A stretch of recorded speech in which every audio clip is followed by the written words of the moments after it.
Hello, everybody, and welcome to this episode of Small Business Success Talk. I'm your host, Christy Smallwood, and welcome to Summer of Strategy. So what you're going to be getting yourself into for the next, I don't know how many weeks, because I'm still gathering my guests, is that we are going to talk strategy in such a way that helps you during this season plan better for your business. What are the top things that you need to consider? What are the things that you may need to avoid? Like, we're going to get to some meat of business tactics from my marketing podcast network peers and friends. I am so excited to be able to bring all of these people to my audience. You may have known some of them because you are familiar with the Marketing Podcast Network. And if you're not, you should totally check all of us out. There's a lot of great shows out there, and I get to have some of them as my guests. So we're going to have upcoming different episodes with different topics that focuses really on the practical aspects of things, your business techniques and tactics and things to remember. And, yes, what they've experienced too, because they're also business owners, but we kind of just get right down to the nitty gritty of some things. I'm very pleased about adding this as a new segment, and we'll see how this goes. And if you guys like it, if there's things that you want to hear, I'd love to get your feedback as well. Would love for you to tell me if you like it or not. Well, I want you to tell me if you like it. If you don't like it, just keep scrolling. Just keep going. It'll be okay. I won't be offended. I would just like to know if you like it or not. What do you like about it? So the reason why I wanted to do something like a summer of strategy is because I love strategy. For one thing. Mainly, I also know that strategy historically has been taught as you need a 25-year plan. That's strategy. No, well, sure, maybe. But when I talk to people about having a plan, a business plan, my first question to them is, why do you need a plan? What do you want to use it for? What's the whole purpose of having a plan? So we know what kind of plan you actually need. What kind of planning do you need to do? How intense does it have to be? And I want to help make it fun. Strategy may not be sexy, but it can be fun. And I love to do things a little outside the box sometimes. I learned from other companies who have been super creative, like the Disney company. They have tactics of when their Imagineers get together to design a new project, their planning sessions are definitely different than what you might find in your corporate boardrooms. And I like to bring that element of fun to my clients whenever I do group facilitations that are special to them. And, I've worked with a arts council before, so they got really excited when I had all the arts and crafts with us to do things on the whiteboards and the big paper and the group activities and just different things that can be done when you're bringing a group of people together to talk strategy. And I love doing that. I love seeing the energy that can happen whenever you're talking about strategy. There's going to be times in your own business. Look, I have been there already this week where you might feel like you're burnt out, but you also kick yourself because it's your business and you shouldn't get burnt out because it's your business. And at the same time, it happens. So what can we do to get re-energized? Well, revisiting strategy is part of that. So when I talk strategy, I want you to know things I want you to know about strategy is that it can be simple. You can simplify it. You might just need a strategy for the next campaign that you do in your marketing messaging. Strategy could be you need to dive deeper into what is all for, and not just what you do, but why are you doing it? What are the value systems that you're bringing to the world while you're doing what you enjoy doing? What's the whole point? And then also strategy allows you to evaluate, do you know enough? Do you know enough about your target audience? It's usually a popular topic. People hardly ever know their target audience, their best buyer, really well. And because it takes time and it takes effort and you need to dive into that. But knowing that person really well, so closing the gap on the delta, if you will. Closing that gap of knowledge is part of what strategy helps you do, because once you know them and you know where you're going, like getting it all aligned is really, to me, what strategy helps do. It gives you the opportunity to think things through before you do it. And you probably have heard me say that before if you are a regular listener, which thank you, by the way. It's not just having a plan. Strategy is not just the actual plan part. A strategy helps you to develop a plan of action. But at the root of it, the strategy is helping you think different. It's helping you get your root value system and your vision connected with a plan of action. That's how strategy works. And it can be done in micro bites. You don't have to do it for 25 years out. Like I said before, you could do it for 1 week at a time if you need to, or 90 days. Ideally, in this environment that we're in, especially since 2020, the big shutdown, it helps to look in terms of 90 days. But understanding your strategy starts with the root core value, meaning what's the purpose and where are you going? What's the vision? Not just your mission, like the mission statement, but like, what do you want the world to look like when you are accomplishing your mission? Your mission is more about doing. The vision is what it looks like when it's happened. So understanding the nuances, the differences between having those statements also helps.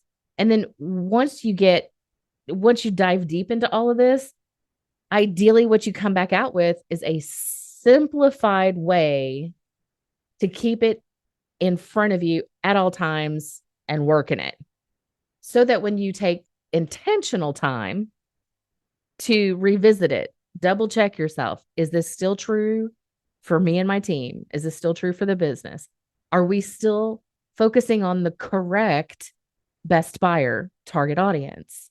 Maybe what we're doing is actually bringing in soccer moms instead of the executive corporate guy. Evaluate things. That's also having a strategy in place gives you that chance to evaluate what it is you're doing and apply it back to correlate it, correspond it, compare it. I think that was the word I was looking for, back to what you had planned for. Is it working out the way you thought it would? If it's not, what really happened? And then check yourself. The strategy helps you do that. It does take work. It's an investment of time and mental exercise to really sit with yourself and your team to dig deep. And this is one of the things that I think, as I found, has been the most uncomfortable part of it, is actually sitting and thinking it through. Because one of the things that you have to determine is, what do I really want? And when you get down to really want, you're like, oh, I don't, making more money is not the answer, because that's a pay to play this game. You're best at customer service and you want to make more money. Well, no shit, Sherlock. We all do. We're in business. Of course we do. Those are some basic elements. But what do you really want the world to look like when you are working your business the best that it can possibly be? What happens for the world? And when you start asking those kind of questions, it becomes a little uncomfortable sometimes, because if you don't have an immediate answer, as a business owner, that most of us have created our businesses, it becomes it's attached to our identity. Do I know myself well enough? Oh my God, I don't know. Now it becomes an identity crisis if you don't know enough. I caution you against that. Get a facilitator. Don't try to do that kind of thing by yourself. If you're anything like me, you might get stuck in your head, and then there's this vortex of crazy that just keeps spiraling down when you're all by yourself. Find somebody to help pull you back out of that and focus on the best areas in which to do that. So if we listen, I'm looking through some of my notes too, because I was trying to get this accomplished for last year. And my, things happen. Things just kind of exploded all around me last year. I was like, well, I guess we're going to set this aside for next time. So when we look at strategy, we want to help build a solid foundation, an exciting vision, and show you how to create that plan that puts activity in alignment with both so that you can increase your revenue, your profit margins, not just bring in more revenue, but increasing profit margins and employee engagement, and decrease your expenses and decrease employee turnover and decrease stress, and walk away feeling like you can really accomplish something in a day. There are going to be times in the process of coming up with strategy that you need bigger ideas, like you're not thinking big enough. So you might want to get some help with that and find somebody that can do it in a fun way. Get out of your normal environment. Do not try to do strategy sitting at your desk. It's never good. Never. That's not going to work. I'm telling you now, just don't. Get out of your normal environment intentionally, away from the distractions, to really think through some of those important questions to ask yourself about your business. And then once you get past some of the deeper things, and we'll talk about this with some of the guests, now we're going to get into okay, what are the applications of this stuff? What are the things that we need to look for when developing a plan and creating, like, I need to pay attention to X, Y, and Z. Things like leadership. We don't talk about that enough. How I show up with my team is crucial. How I work with my team is crucial. I don't make them work for me. I'm working with them to accomplish something bigger than all of us. And that's that's a big responsibility. It's, with great power comes great responsibility, falls under this leadership category. Operations, another thing that's not very sexy to talk about, but very important. Let's say you have this really amazing marketing stuff that you do, and you put it out there and it goes viral, and all of a sudden you've gone from one call a day to 100 calls a day. Do you have the operational capacity to handle growth? Can you scale? Do you have systems in place that allow you to scale your business? Do you want to scale your business? Like, maybe you don't. And that's perfectly fine too. Not everybody needs to be a $20 million business.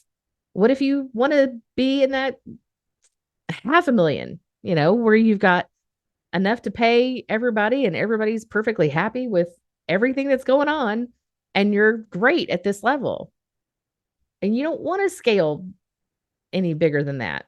You don't have to.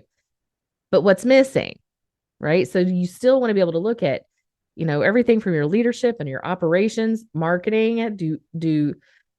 So if you haven't looked around in the past 10, 20 years, if you are a churchgoer of any kind, you probably have had this conversation driving, like taking the traditional Sunday drive, if you will. And you look around and some of these church buildings are empty, abandoned, resold as restaurants, whatever. And you think to yourself, what happened there? Did they grow to one of those mega churches? Hardly ever the answer.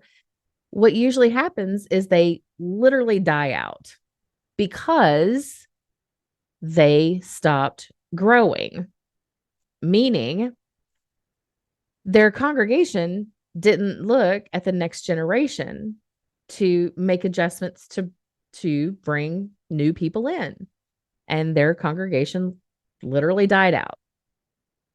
Think about that in terms of your own business. Are you looking at how you're messaging for the next generation? Because as one of our conversations, you'll hear in another episode, there are generational concerns here. We have a lot of Gen Xers, myself included, that the window of boomers are leaving the workforce.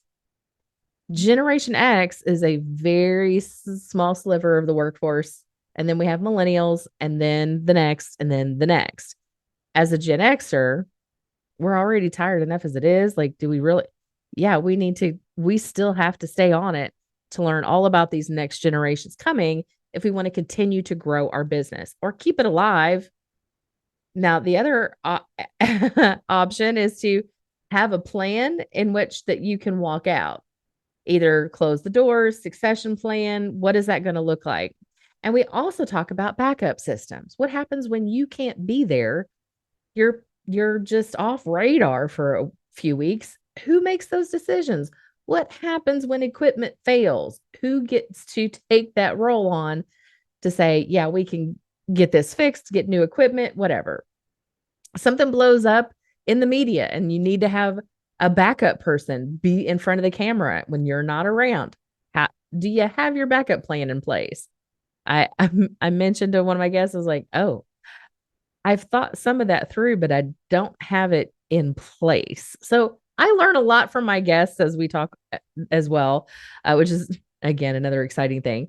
Some other things that you'll find are like new tools to use. Like the popular things, of course, is social media. The digital world changes daily, and there's always new things out there that you're told, oh my gosh, do this, do that, do Twitter, do Threads, do Clubhouse, or I don't know. I don't even know the brand new one is. I don't even know. There's days I can't keep up either. I kind of take time to go figure it out, come back, decide whether I need to do it for my business or I walk a client through, do we need to do it for your business? You don't have to do everything, which is also another point of our conversations, which I'm so excited. I get excited about these things. I don't think you guys understand how good doing these shows are for me. I I get jazzed about these conversations, but I'm also excited that I get to learn from my peers in the marketing industry, in the coaching industry, speaking, media. Like I get to learn from others as sometimes it's a reminder system for me. Christy, you still need to get this thing done. Like, yeah, yep, yep, yep, yep. So I work with my team to put some things in place and we're rocking and rolling. So I would very much advise you listen to these things as if you're studying for your own business, not just pure entertainment. But we talk about tools in the digital market, in the digital space. There is one tool that I'm just going to throw it right out there.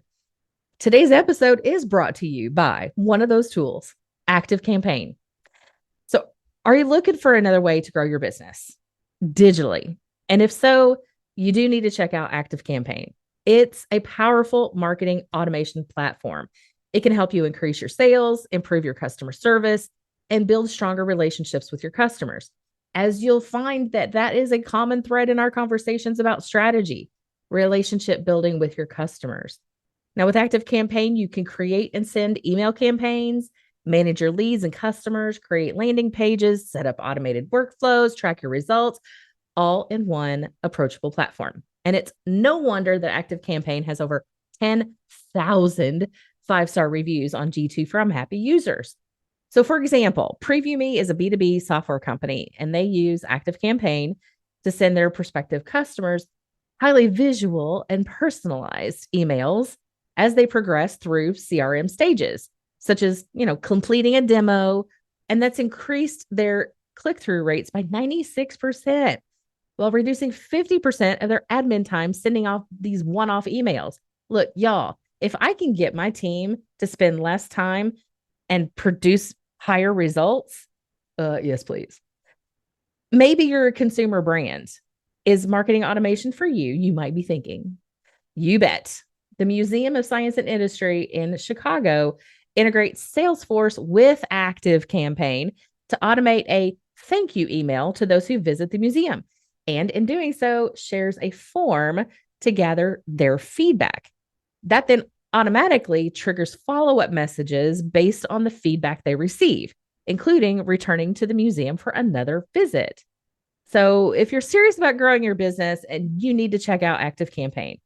And you can try it today for free and see how it helps you achieve your goals. Now, for a limited time, ActiveCampaign is offering our listeners, our MPN listeners, a chance to double your contacts for free when you sign up at activecampaign.com/activate.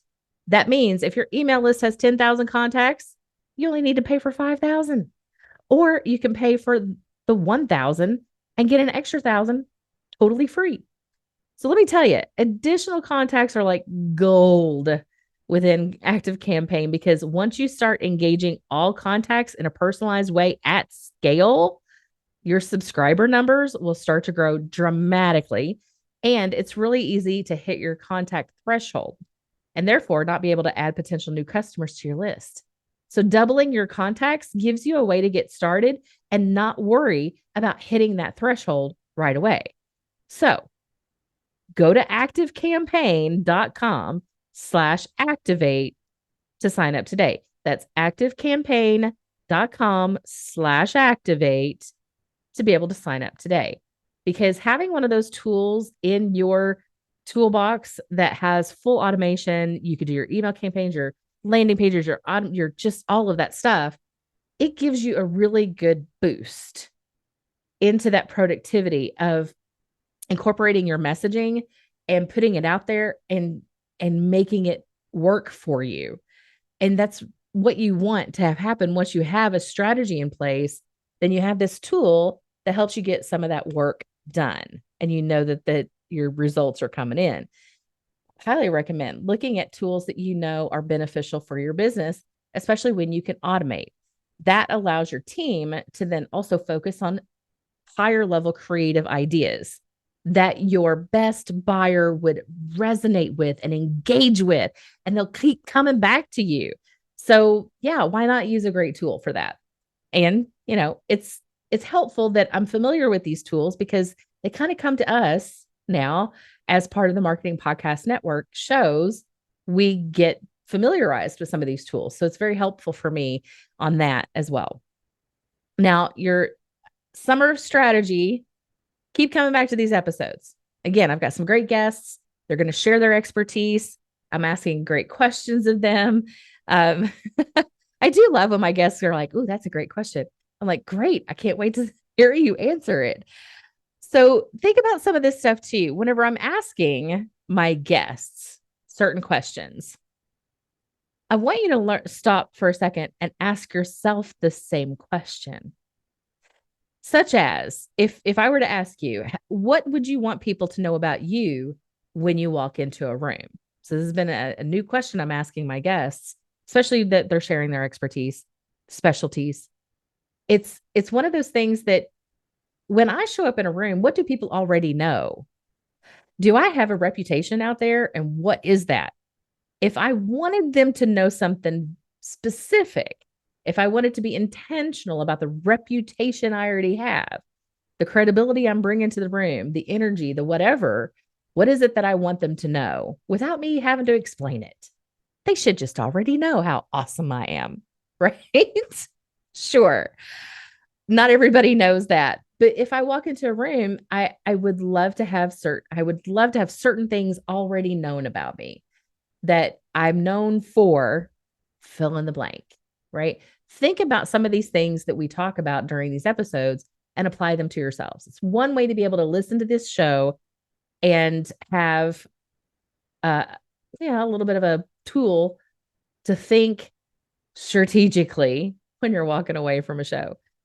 So with that, this is what you're getting yourself into for the summer of strategy. And I thank you so much for being a regular listener, a pop-in listener. I thank you for your feedback. I thank you for supporting the show. It's awesome. And I'm excited to see where this takes us all on this journey of small business work. I know small business, as a business podcast, sometimes it's just a business podcast. It's not the most fancy thing in the world.